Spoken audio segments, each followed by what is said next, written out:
నమస్తే, welcome to ఓటెన్ TV. అఖిల భారత మహాసంఘాల JAC కార్యనిర్వాహక సమావేశం విజయవాడ గాంధీనగర్లో ఒక హోటల్లో జరిగింది. ఈ కార్యక్రమంలో అఖిల భారత మాల సంఘాల జేఏసీ కార్యవర్గ ఎన్నిక నియామక పత్రాలు జారీ చేయడం జరిగింది. అఖిల భారత మాల సంఘాల జేఏసీ చైర్మన్ డాక్టర్ ఊపలేటి దేవి ప్రసాద్ అధ్యక్షతన జరిగిన ఈ కార్యక్రమంలో ఆయన మాట్లాడుతూ ఎస్సీ వర్గీకరణ రాజ్యాంగ విరుద్ధమని, దళితుల హక్కుల అణిచివేతను ఎదుర్కొనేందుకు కార్యాచరణ రూపొందించడం జరిగిందని, మాలల హక్కులను కాపాడుకునేందుకు అఖిల భారత మాల సంఘాల జేఏసీ కృషి చేస్తుందని తెలిపారు. ఎస్సీ వర్గీకరణ రాజ్యాంగ విరుద్ధమని, న్యాయ విరుద్ధమని, సామాజిక విరుద్ధమని ఇప్పటికే న్యాయ పోరాటం మొదలు పెట్టామని, డిసెంబర్ 15న గుంటూరు జిల్లా నల్లపాడలో మాలల మహాగర్జన కార్యక్రమానికి లక్షలాది మాలలు హాజరై ఎస్సీ వర్గీకరణను వ్యతిరేకించిన రాష్ట్ర ప్రభుత్వం ఎస్సీ వర్గీకరణ ప్రయత్నాన్ని మానుకోవాలి, లేనిచో మాలలు క్షేత్రస్థాయిలో ఉద్యమించడానికి అఖిల భారత మాల సంఘాల జేఏసీ ఉద్యమిస్తుందని తెలిపారు. ఈ కార్యక్రమంలో జేఏసీ వైస్ చైర్మన్ గుర్రం రామారావు, మహిళా అధ్యక్షురాలు నాగమల్లేశ్వరి, ఇలా రాష్ట్ర నాయకులు, జిల్లాల నుండి నాయకులు పాల్గొన్నారు. ఎజెండాలో మొట్టమొదటి భాగం, ఎందుకంటే ఆర్గనైజేషన్ స్ట్రక్చర్ అనేది మాకు అవసరం. సో ఈ ఆర్గనైజేషన్ కనుక ప్రతి ఒక్క మండలంలో మాకుంటే మేము ఏ కార్యక్రమం చేసినా విజయవంతంగా ముందుకు తీసుకెళ్ళటానికి మరి వీలుగా ఉంటుందనేటువంటి ఉద్దేశంతో ఈ కార్యక్రమాన్ని మేము చేపట్టాం. కాబట్టి దీనికి అందరూ కూడా హాజరయ్యారు. రాష్ట్రం నలుమూలల నుంచి, అనేక జిల్లాల నుంచి మరి అనేక మంది నాయకులు ఈ సమావేశంలో పాల్గొని ప్రసంగించారు. వాళ్ళందరికీ మా యొక్క ప్రత్యేకమైన ధన్యవాదాలు తెలియజేస్తున్నాం. ఎంతో వ్యయ ప్రయాసాలకు వచ్చి ఆదివారం అయినప్పటికీ కూడా ఈ సమావేశంలో పాల్గొని వాళ్ళ యొక్క అమూల్యమైనటువంటి సందేశాలని మనకి ఇచ్చారు. కాబట్టి ఈ యొక్క సమావేశం అనంతరం అధికార నియామక పత్రాలు జారీ చేయడం జరుగుతుంది. అది ఒక ప్రథమ ఎజెండా. అంటే వర్గీకరణ మరి క్రీమీ లేయర్ అనేటటువంటిది సుప్రీంకోర్టులో జడ్జిమెంట్లు ఆగస్టు 1 వచ్చినటువంటి జడ్జిమెంట్ లో భాగంగా ఆంధ్రప్రదేశ్ ప్రభుత్వం, మన తెలంగాణ ప్రభుత్వం కూడా వర్గీకరణ చేయాలనే ఉద్దేశంతో అడుగులు ముందుకేస్తున్న విషయం మీకు అందరికి తెలిసిందే. దీని మీద కమిషన్లు వేశారు. మరి అలాగే డేటా కరెక్షన్ చేస్తున్నారా అని చెప్పి అంటున్నారు. కానీ ఇవన్నిట్లో కూడా లోపాలు ఎక్కువగా ఉన్నాయి. కాబట్టి ఇవి చెల్లదు, వర్గీకరణ చెల్లదు, ఇది రాజ్యాంగబద్ధం కాదు అని చెప్పి మేము చెప్తున్నాం.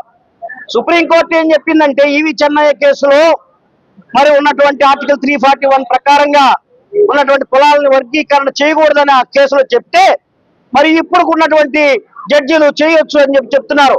అదే రాష్ట్రాలకు అధికారం ఉంది కాబట్టి చెయ్యండి అని ఏం చెప్పలేదు. వాళ్ళు చెయ్యండి కదా, మ్యాండేటరీ ఏం కాదు.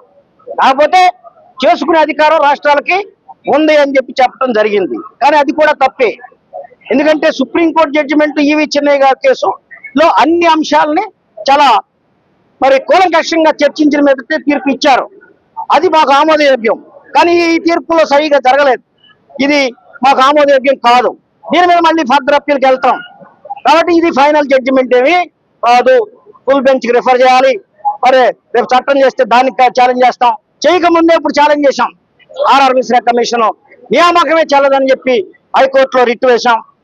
అలాగే సోషల్ ఆడిట్కి ఇచ్చినటువంటి డేటా ఏదైతే అప్లోడ్ చేశారో ఆ అప్లోడ్ చేసినటువంటి డేటాలో తప్పులు తడక అని చెప్పి మేమంతా కూడా ఆల్రెడీ కేసు వేయడం జరిగింది. ఈ కేసు విచారణకు వస్తుంది, ఇంకొక వారంలో వస్తుంది. ఆల్రెడీ 2-3 సార్లు అడ్జర్న్మెంట్ అయింది, మళ్ళీ విచారణకు వస్తుంది. ఈ డేటా ఎలా తీశారు? మీరేమన్నా డోర్ టు డోర్ వెళ్ళి సర్వే చేశారా? మీ కులం ఏంటని అడిగారా? మీ కుల ధృవీకరణ పత్రాలను చూశారా?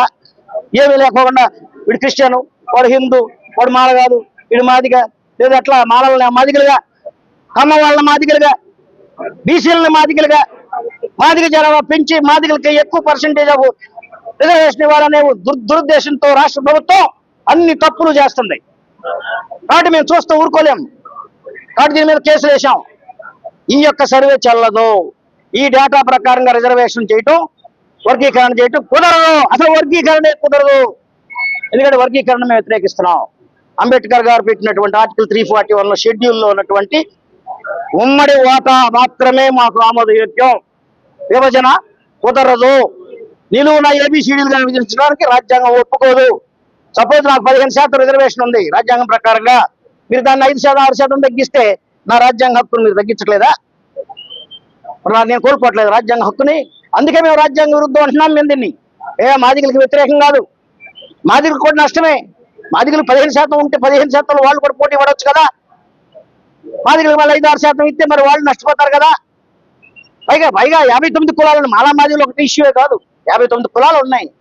కనీసం 1% పాపులేషన్ లేని కులాలు బోర్డు ఉన్నాయి. వాళ్ళకి 15% రిజర్వేషన్ ఉంది, వాళ్ళకి అవకాశం ఉంది 15%లో ఉద్యోగం కొట్టుకోవడానికి. నువ్వు అవి తీసేసి వాళ్ళకి 1% 0.5% ఇస్తే వాడికి రాజ్యాంగం కోల్పోతున్నాడు కదా. కాబట్టి 59 కులాలకి ఇది ఆమోదయోగ్యం కాదు. మందా కృష్ణ తప్పుడు వాదన చేస్తున్నాడు. మందా కృష్ణ చేసేదంతా కూడా రాజ్యాంగ విరుద్ధం. నువ్వు ఎవరినో